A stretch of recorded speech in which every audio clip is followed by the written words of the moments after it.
Next to the war in Ukraine, and Russian officials say a fire has been extinguished at the Kursk nuclear power plant after air defences shot down a Ukrainian drone.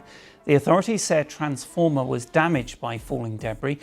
President Zelensky has accused Moscow of doing everything possible to prevent a meeting with President Putin aimed at ending the war.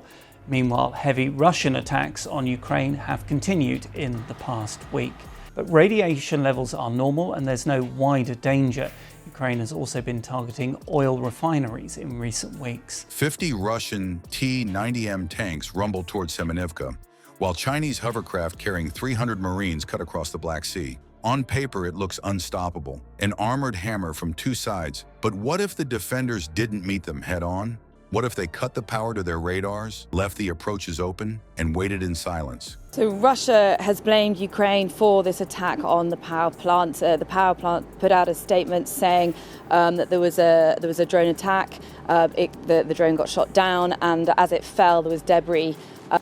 So the Prime Minister of Canada, Mark Carney, has just said he's arrived in Kyiv, so we'll be at events with the President. President Zelensky's also put out a statement put out a video talking about independence and the importance of independence in Ukraine that caused a fire. That fire was put out. There was no effect on radiation. There were no casualties. But of course, the International Atomic Energy Agency has repeatedly called for restraint from both sides, when it comes to nuclear facilities. So this, of course... You're about to see why Ukraine decided not to fight strength with strength, and how that single decision transformed a billion-dollar invasion force into a burning wreck. Stay with me, because the opening move is not what you think. Before we move on, I'd like to ask you a small favor. If you appreciate this content, please take a second to like this video and subscribe to the channel. Over 98% of you watch the videos without subscribing. It costs you nothing, but it makes a huge difference to us. So did you click the subscribe button? Great. Thank you so much. Now back to the video. Saying that such a goal is worth living for, and this is what we stand for. But events are more subdued than they have been in the past. In the past, there would have been big parades through the centre of Kyiv. Now, big gatherings like that are no longer. I think people here are just waiting to see what happens. There's been so many talks, there's been so many back and forths. I think very few people really think anything will come out of any talks because they're war weary. They've been going through a war, since the full-scale invasion of 2022. But still, it's a very important day here.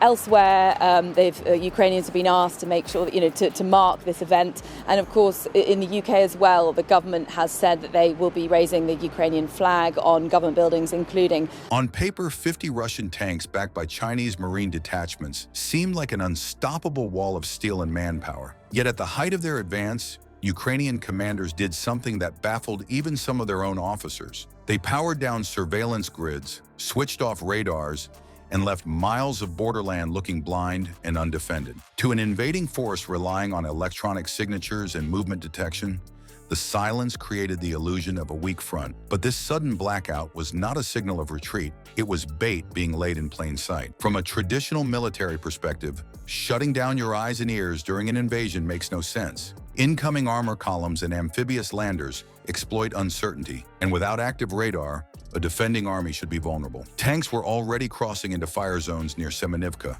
their engines roaring over farmland, while hovercrafts skimmed toward beaches carrying squads of Marines eager for a rapid breach. Every conventional calculation said the Ukrainians were making a fatal mistake by standing quiet. Moments like this decide battles. Either a line collapses or it reveals an unseen shape. What the lead Russian tank crews could not hear under their treads was the hidden preparation along the nearby tree lines.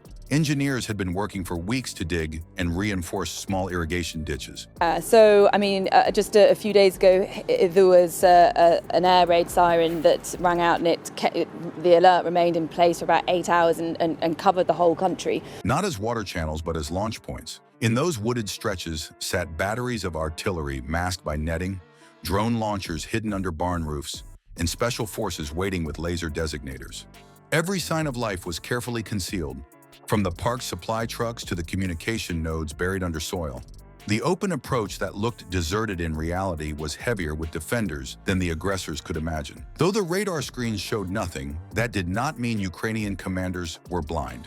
Artificial intelligence systems fused satellite feeds, drone relays, and even civilian cell phone intercepts to draw patterns from the movement of vehicles and troop radios. The silence on their own end tricked the invaders into committing too early, but networked algorithms were quietly marking weak segments in the advance.